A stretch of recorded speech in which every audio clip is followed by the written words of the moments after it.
All right. So that's live.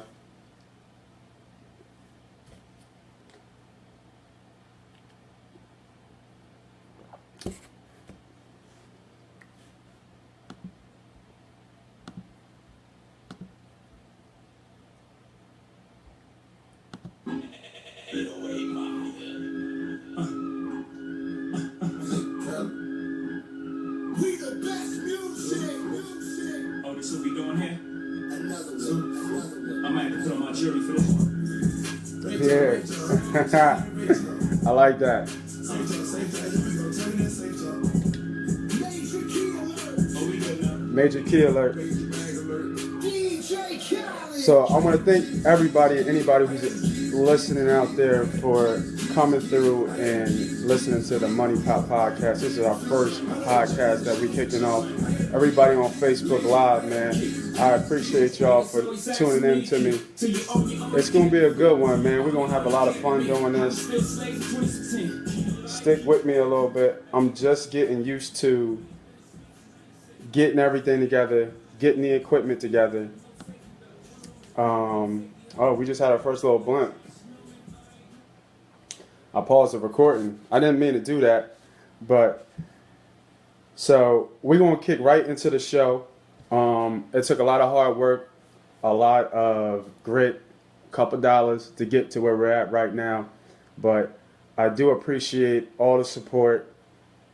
Anybody and everybody who's ever helped me along my way.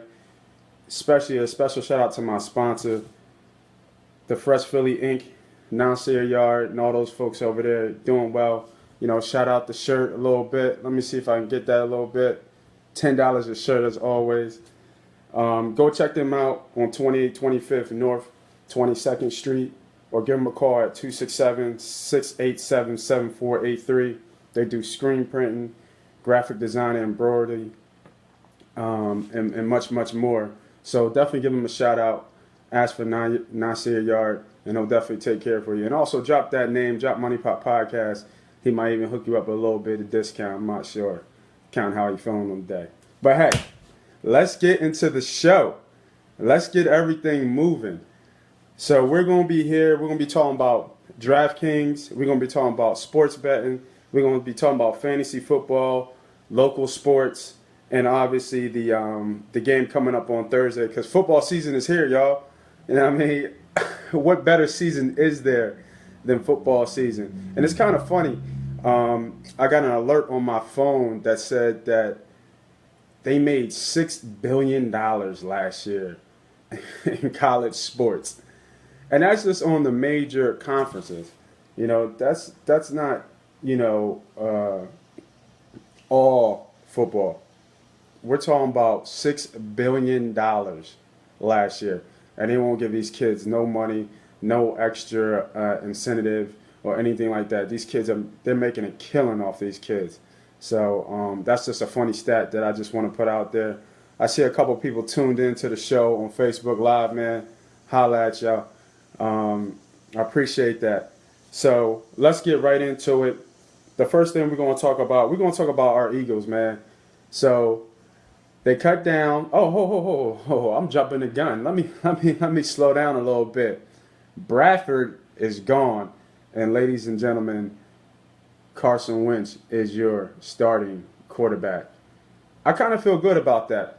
The draft is in Philly next year, and we didn't have a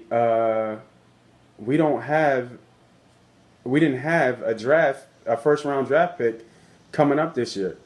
So it was good to get I think they got a 1 and a 4th with a conditional. I think the 4th can turn into the fourth pick can turn into a second round pick if the Vikings win the Super Bowl. That ain't happening. As good as Bradford is, that's just not going to happen.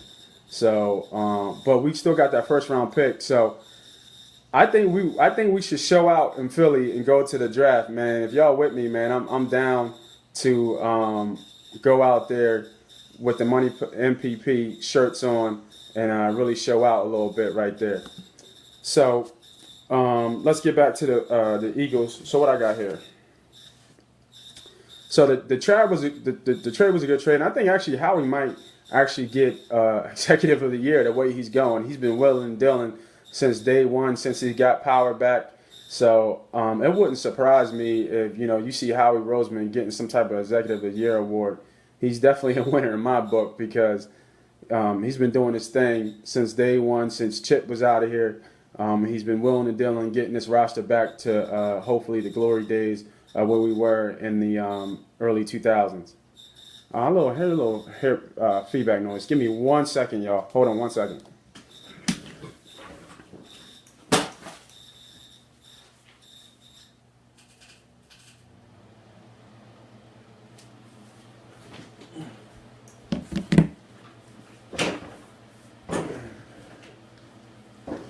Sorry about that. I heard a little bit of feedback noise, so I had to get that straightened out.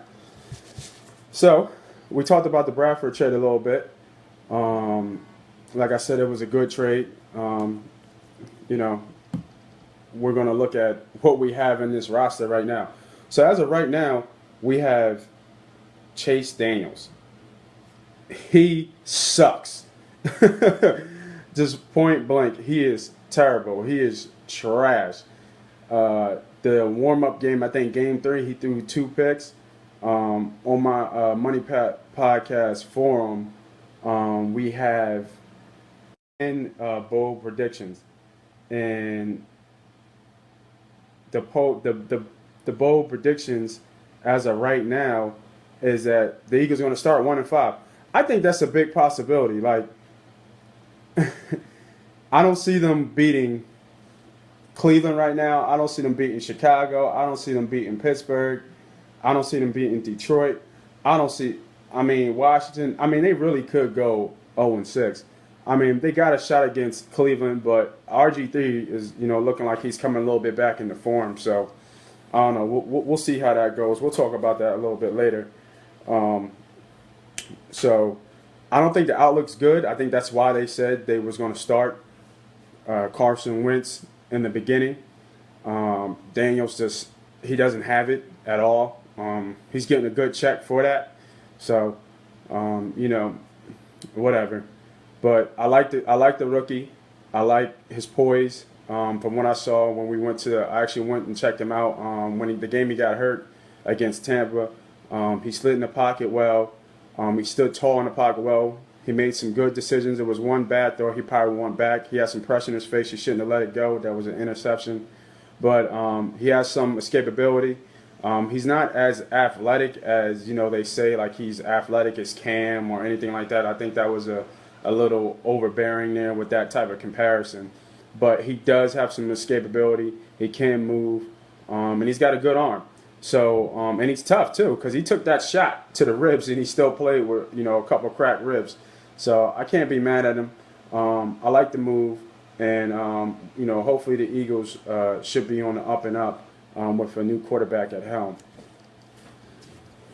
So they did cut a couple players on the 53-man roster. Let me bring that up real quick. Let's see here.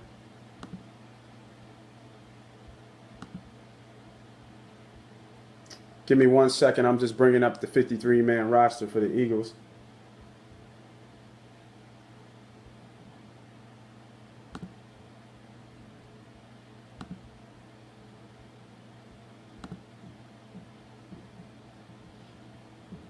All right, so trying to see the release they had. Here's a list of released players. I think Cody Parker was the only person that kind of surprised me that got released. Ed Reynolds had a couple good plays. I thought he might have taken it. They also kept Eric Rowe, and I was surprised at that. Eric Rowe hasn't been doing that good. He just hasn't lived up to the hype of where he was picked. I'm not really sure about that one, but they're trying to trade him. I don't know how much value they're going to get for him. Maybe a 5th round, 6th round pick. I'm not sure. Some people think he's not being positioned right, that he should be as a safety. I'm not too sure about that. I think they probably tried him at safety in practice. Just because they didn't come out and say that they didn't try him doesn't mean they didn't. They said he was specifically at corner, but I think they tried him at safety and it just didn't work out. Like he was just lost. So I think at safeties, obviously you have to know everybody's position. And as a rookie, that could have been overbearing for him. And they wanted to keep it simple, keep somebody in front of him. He's got tight hips. When I look at him, he just doesn't move fluid. He moves a little stiff for me. So to me it was a surprise make, but I don't know. We'll see. And then we have who else didn't make? Oh yeah, and then Najee Good got cut, and he balled in the preseason. He had a good preseason, and it's surprising that he got cut. I thought he could at least been a good special teamers for one. So they're only carrying 4 linebackers, which is Hicks, Bradham, Kendricks, and Tulloch. And with Hicks and Kendricks' history as injuries, I'm not sure if that was a smart move by them. So I think they might have something in the works. They might be trying to trade for somebody. So we'll see how that kind of plays out. I'm not too sure about that one, though. So we looked at the roster a little bit. The offense is still vanilla. There's nothing much on the offense. I mean, Jeremy Lane, not Jeremy Lane, I'm talking about, what's his name? Sorry, folks. My co-host just walked in, and it kind of threw me off a little bit. Headbanger is in the building, you know what I mean? But, we're going to keep it moving a little bit. So Lane Johnson. I'm sorry. I can't even get his name out. So Lane Johnson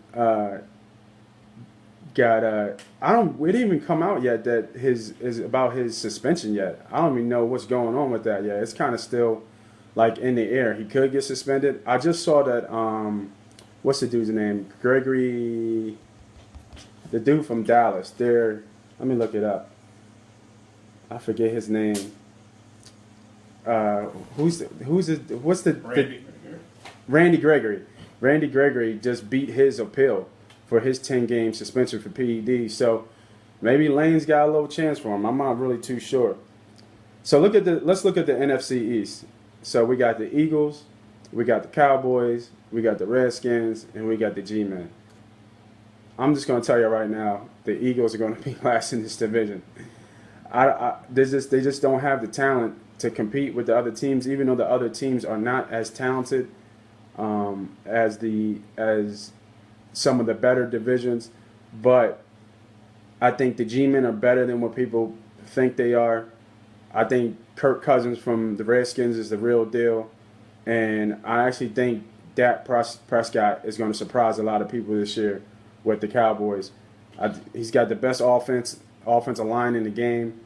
And it wouldn't surprise me if he puts up Jameis Winston-like numbers like Winston did last year. He actually has a more talented offense than Winston had, because nobody saw the hamster going wild last year like he did, and that kind of helped him. But I think a lot of people see Elliott coming, and what makes me think that Dak Prescott is going to have a good year, if you look at that first quarter he played in Seattle, even though it was a preseason game, he moved the ball well, he moved the chains, he made smart decisions, he had no turnovers, and he actually threw a touchdown against that defense, and that defense is ferocious.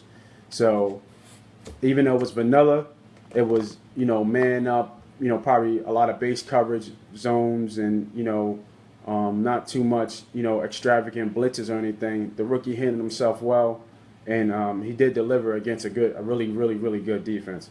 So don't be surprised if Dallas, wins this division. A lot of people saying Dez Bryant is on the down side with Romo out. If you look at those preseason games, every game that Dak Prescott and Dez played, they scored a touchdown. So, I mean, I think that's a hint of things to come. So don't be surprised there. So let's keep it moving. We talked about the Eagles a little bit. We talked about the 53-man roster, Bradford, the NFC East.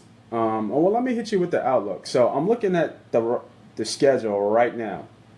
Now with Wentz at the helm, if he can start game one, they do have a shot against Cleveland. Let me look at those odds.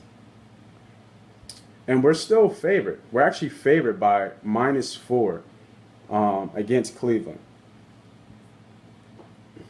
I'm not sure about that. I got to look more into a deep dive, so make sure you tune in to Saturday's podcast when we actually do more on our bets, our live bets, and I'll give you my money pot bet, the money shot, and oh yeah, speaking of the money shot bet, if you ever, let me see where this is. Did I close that out? Oh man, that sucks. I think I did. All right. Well, let me get this back. Let me get the money shot bet sound up again, so y'all know what I'm talking about. So anyway, let's going back to that. They're -4 right now. Like I said, I'm not too sure about that. I got to deep dive more into it. We'll talk about that later. So let's move on to fantasy football. I'm sorry to all my folks out there who I didn't get a chance to get my blog out. We got in late last night from a family trip, and I just didn't get a chance to. But we'll do it on air, online right now. So my first fantasy sleeper and for quarterbacks is definitely Jameis Winston.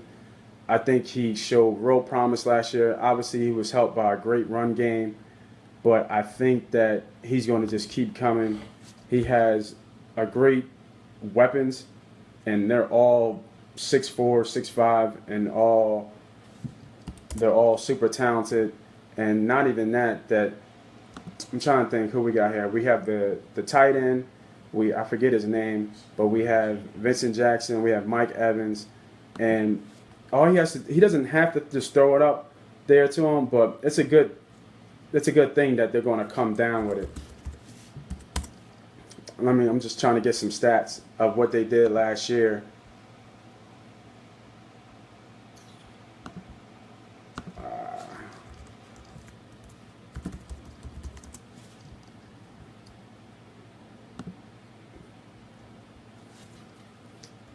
Just give me 1 second. Get his stats real quick.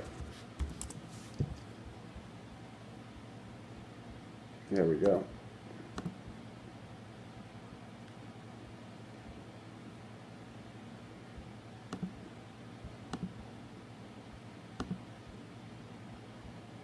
There we go. So, in fantasy, Winston finished as the number 13th quarterback last year. He had 4,000 yards, over 4,000 yards passing last year, 22 touchdowns and 6 rushing TDs. He did have high end on picks. He had 15 picks. But for a rookie quarterback, that's really not bad. I do see Winston having over 43 to 5,300 yards passing this year. I see him throwing for over 30 touchdowns. I see him running for another 5. And that puts him in, QB1 territory. If he can keep those picks down, I can see his ceiling being a top 5 quarterback. I mean, that's a little bold, but they're in a weak division. I think they're in a division that has weak secondaries. If you look at it, if you look at his schedule, the first 2 games could be really high scoring.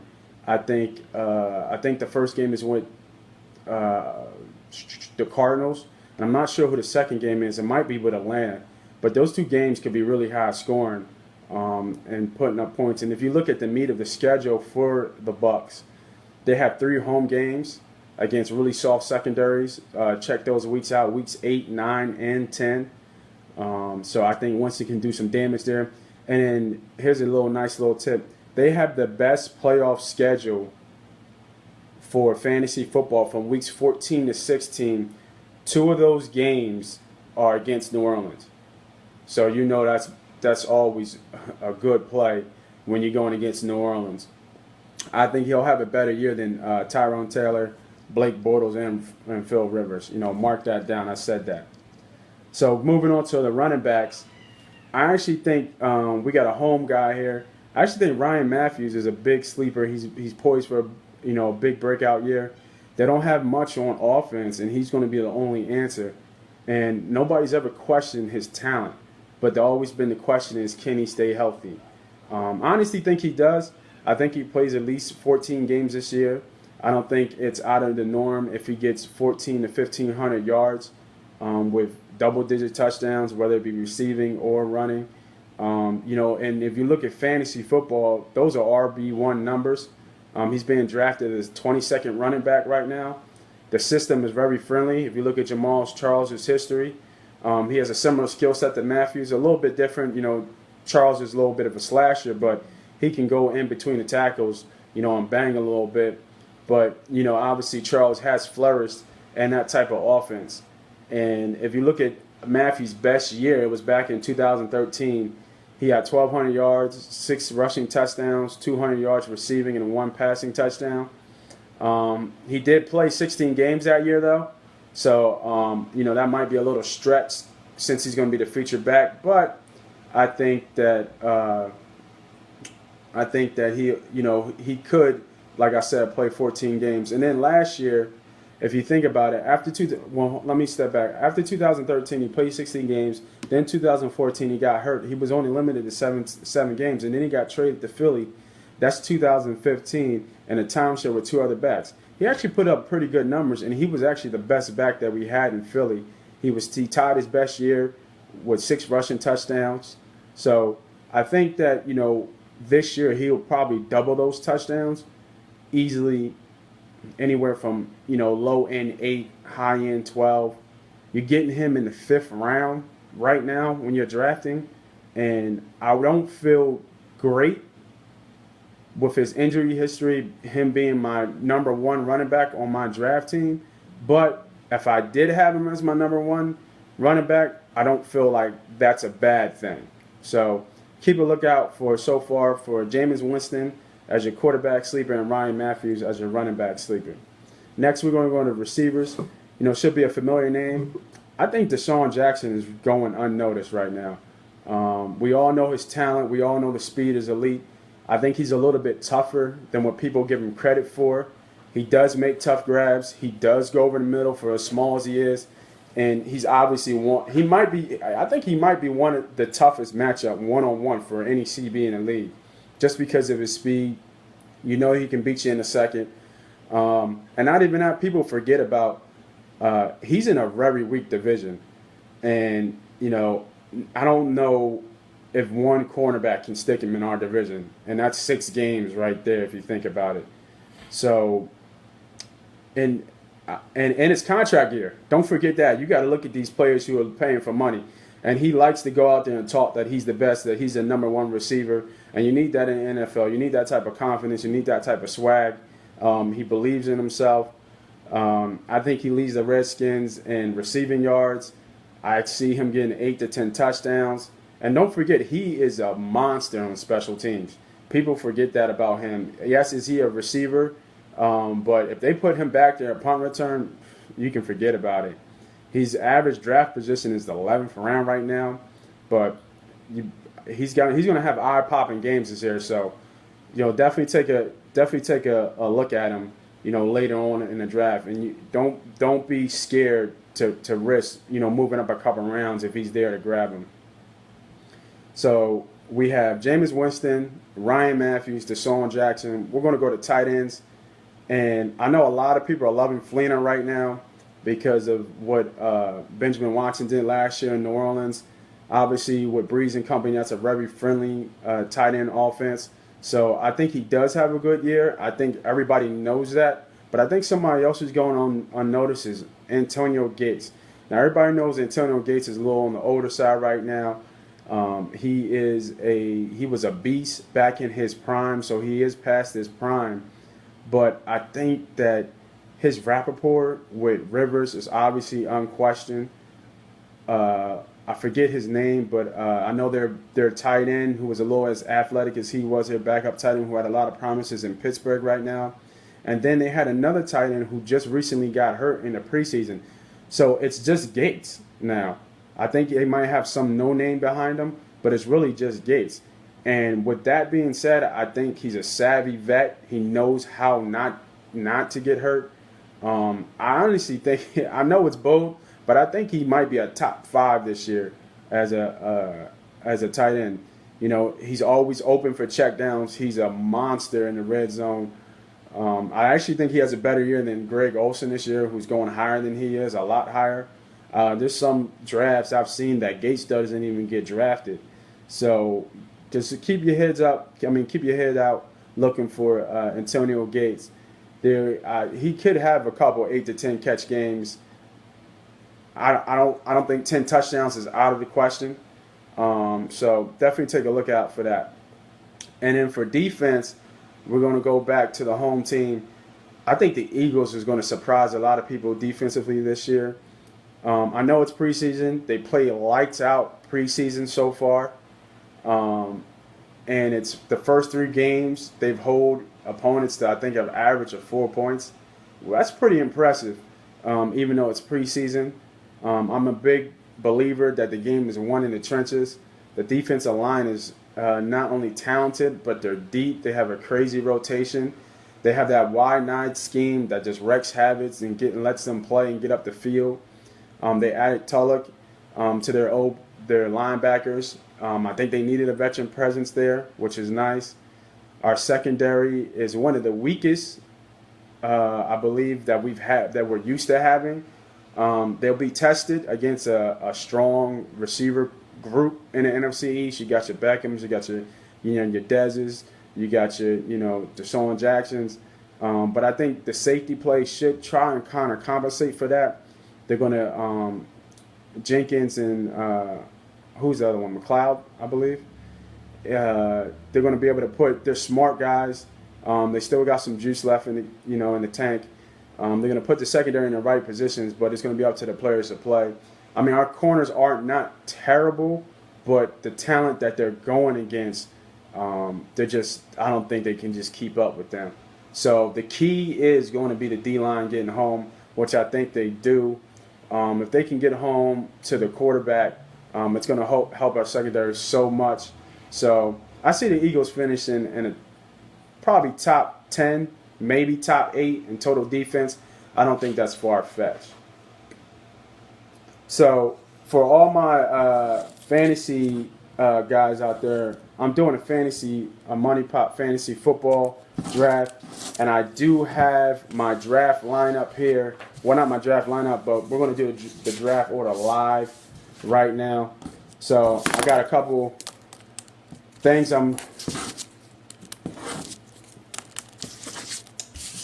let's see here. So the first draft, so I just wrote down the teams. So if you're watching, just make sure you mark it down. I'm writing it down now. So team 3, you got the first pick in the draft, whoever that is. Team 4, second pick in the draft. Oh yeah, the draft is what we got in a half an hour. So if we get close, I might do the draft live online. Show you how I get down. So team 2 is number 3. What we got here? That's funny how they going down the order. So you're not doing the one that went on the that's already went on the Yeah. That's what it is, just talking. Team 10 is pick 4.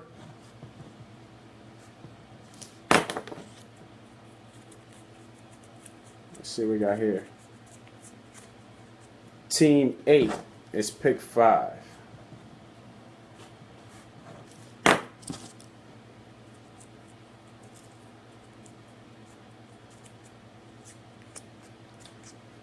Team 7 is pick 6.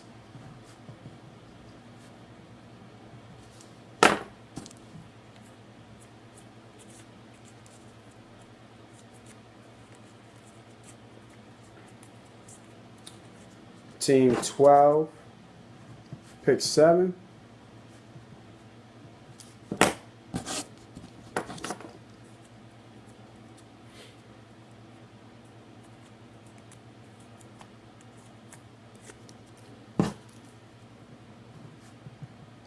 Team 9 is pick 8.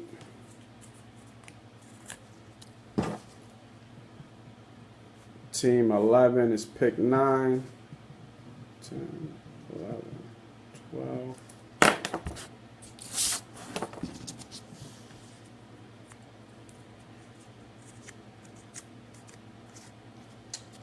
Team 5 is pick 10.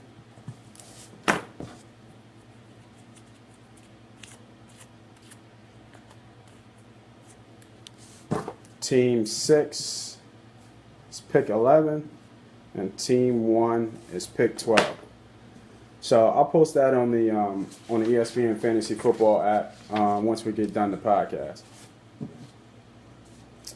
So we done local sports talk a little bit. We done some Eagles talk. We done some fantasy football sleepers. Let's move to DraftKings. So now everybody plays DraftKings, or mostly everybody plays DraftKings. It's all fun and games. I take it a little bit seriously because you can win some good bit of money. I've been fortunate to win a couple of dollars playing. A couple close colleagues of mine have actually done very well. My best advice for DraftKings is, yes, it's going to be hard to pick against the masses. Everybody's going to pick certain players. You have to be able to hit on certain players in certain key games. That's got to be, you have to understand the game flow. You have to understand the matchup. You have to understand skill position matchup, head coaching philosophies. It gets really deep. They even have algorithms for folks to understand what the masters pick versus what you're going to pick and your highest probability of those players performing well. So it's hard to give some type of advice for DraftKings. My best advice is study the matchups. Study, the players that are hot at the moment. A lot of people are always going to have stars, the Gronks, the Breezes, the Odell Beckhams, the Julios, the APs, Elliott's and stuff like that. But the key is to pick the players that ball against the right teams and that are low costing. As we do more podcasts, I'll give you some more insight on those picks, on those DraftKings picks. But I know there's one coming up for Carolina versus Denver. I also know that you can already do the first week. I'm just going to wait a little bit. I'll give you some more insight to that on Saturday if you guys tune in. So, speaking of betting sports, let's get right into the first game of the week and the kickoff of the NFL season, Carolina versus Denver. So I was kind of back and forth with this matchup. There's a lot of things I look at. Just like DraftKings, one of the most important matchups for me is the quarterback matchup. Next is the offensive versus D-line matchup. Then you have your skill position matchups. Then your head coaching type of philosophies. And then, other outside things that could affect things like weather, kicking game, special teams, stuff like that, miscellaneous stuff like that. I think right now they have Carolina at -3 with, I think the over and under is about 41.5. So, that hook always plays. I like Carolina in this game. I think that's easy to say with what happened with Denver at quarterback. But I don't even know the dude's name. I think it's Trevor something. I forget his name, Denver's starting quarterback. He's going to be an unknown, but he's not ready for that Carolina defense.